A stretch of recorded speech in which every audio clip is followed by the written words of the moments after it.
Selain menyebabkan krisis kesehatan secara global, pandemi virus corona juga membuat sejumlah industri lesu, bahkan mati suri seperti industri pariwisata, transportasi hingga perhotelan. Tapi ternyata tak hanya itu, pandemi ini juga membuat krisis pangan mengintai, tak terkecuali di Indonesia. Bahkan beberapa negara sudah mulai mengerem ekspor pangannya setelah peringatan dari Organisasi Pangan Dunia atau FAO soal ancaman krisis pangan di tengah pandemi. Oleh karena itu akan kami ulas untuk Anda dalam krisis pangan di depan mata. Kita lihat di slide pertama, jadi beberapa waktu lalu ya Organisasi Pangan Dunia memperingatkan dunia tentang adanya ancaman krisis pangan yang terjadi akibat pandemi corona. Peringatan tersebut diartikan oleh sejumlah negara dengan memprioritaskan kebutuhan dalam negeri. Artinya apa? Negara produsen pangan yang biasanya mengekspor komoditasnya ini akan lebih membatasi atau lebih ketat lagi dalam menyuplai barangnya ke negara lain. Nah, ancaman krisis pangan di dunia, terutama di Indonesia, tentunya tidak main-main. Kita lihat US Department of Agriculture atau USDA dan International Grains Council atau IGC memproyeksikan bahwa produksi padi global pada 2019 hingga 2020 ini akan menurun hingga 0,4% hingga 0,5% dibandingkan dengan produksi pada 2018 hingga 2019 lalu. Nah, USDA memproyeksikan bahwa produksi padi secara global pada sepanjang 2019-2020 ini mencapai 493,8 juta ton. Ini lebih rendah dari realisasi produksi padi secara global pada 2018 hingga 2019 yang mencapai 496,5 juta ton. Begitupun IGC yang memproyeksikan pada 2019 hingga 2020 realisasi padi secara global ini hanya sebesar 498 juta ton atau lebih rendah dari realisasi di tahun 2018 hingga 2019 yang mencapai 500,1 juta ton. Nah, selama ini Vietnam dan Thailand merupakan pemain utama ekspor beras dunia. Di tahun 2017 saja kita impor beras dari Thailand nih hampir 40%. Sementara itu, Vietnam dan India ini malah sudah melakukan pembatasan ekspor. Nah, jika kebijakan Vietnam ini diikuti oleh negara eksportir pangan lainnya, maka pasokan lintas negara dan juga ke pasar dunia ini bakal turun. Dan ini bakal memukul negara importer yang ujung-ujungnya memicu krisis pangan. Oleh karena itu, Indonesia ini dipandang perlu untuk memproduksi sendiri kebutuhan pangannya, terutama produksi beras gitu ya. Secara beras ini merupakan bahan makanan pokok hampir seluruh masyarakat Indonesia. Dan sesuai dengan ketentuan Undang-Undang Nomor 18 Tahun 2012 tentang pangan, pencapaian surplus pangan di Indonesia ini harus diutamakan. Pasalnya kebutuhan pangan seperti saat PSBB transisi ini harus terpenuhi. Beberapa waktu lalu pun Presiden Jokowi minta untuk menggenjot lahan pertanian sebagai langkah antisipasi dari krisis pangan. Kita lihat lagi di slide selanjutnya. Krisis pangan ini benar-benar menjadi ancaman serius bagi banyak negara terutama di Indonesia. Memang ada beberapa faktor yang bisa memicu terjadinya krisis pangan. Di antaranya penurunan tenaga kerja di sektor pertanian, kemudian penurunan output, hingga disrupsi transportasi dan logistik. Dan BPS mencatat jumlah pekerja di sektor pertanian Indonesia pada Februari 2020 ini proporsinya nyaris 30% atau tepatnya 29,04%.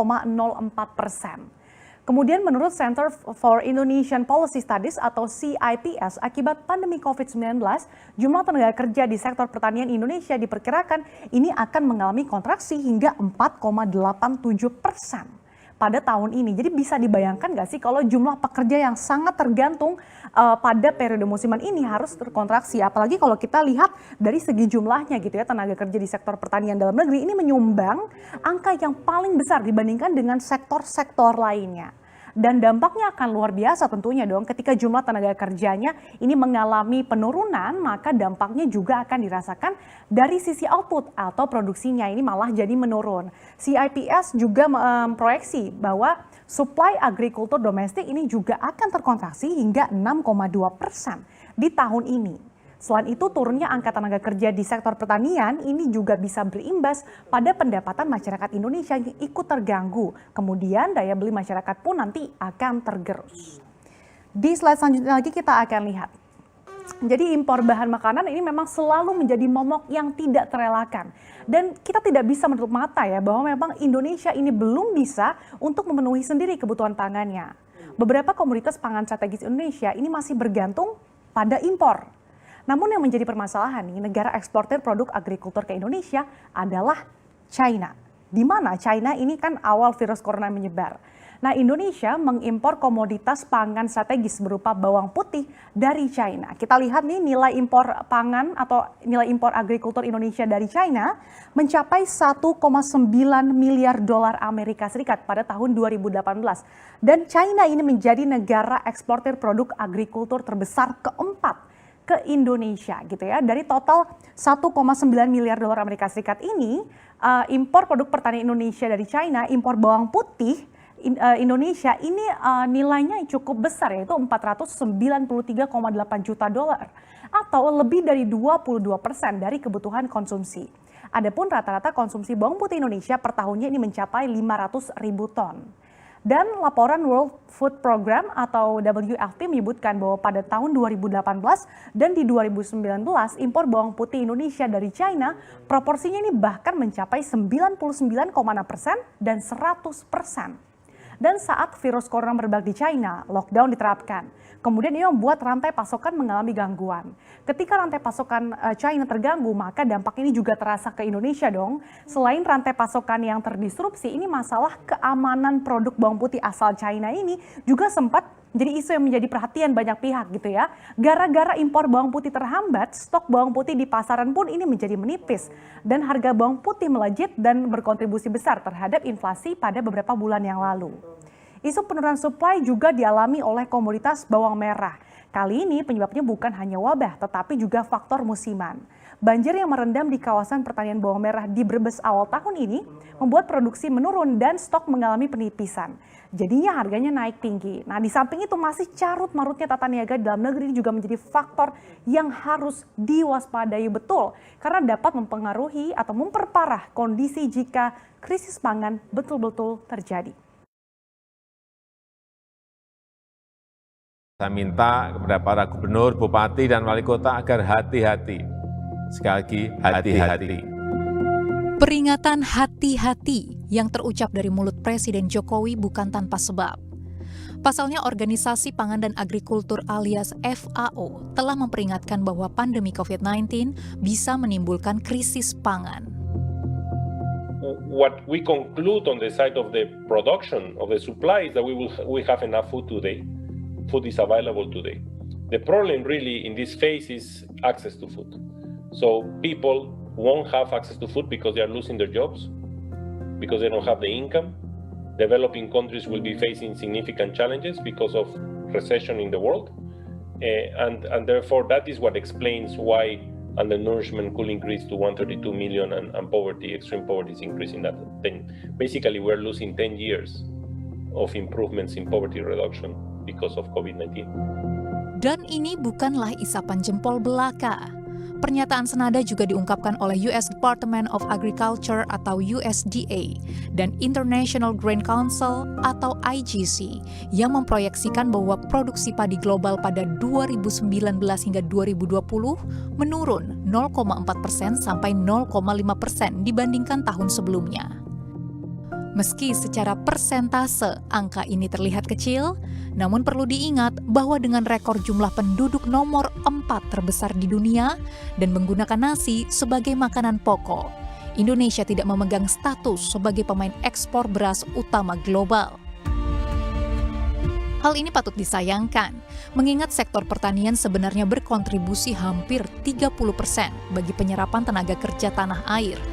Guncangan di sektor ini dapat berakibat meningkatnya pengangguran secara signifikan maupun menurunnya pasokan makanan bagi lebih dari 260 juta penduduk Indonesia.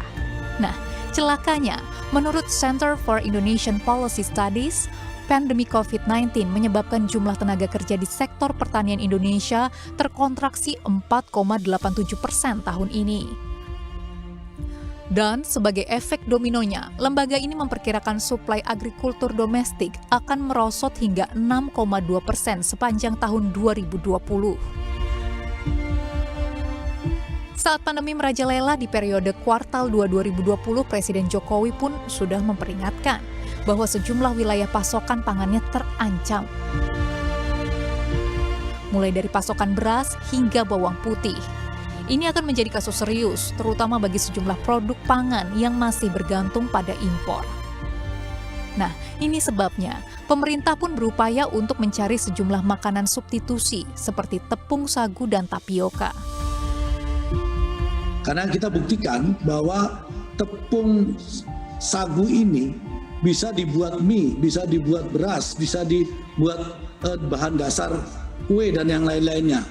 Nah, termasuk juga tepung tapioka yang jumlahnya cukup besar. Maka ini mulai kita galakkan sehingga menjadi kekuatan pangan kita selain beras.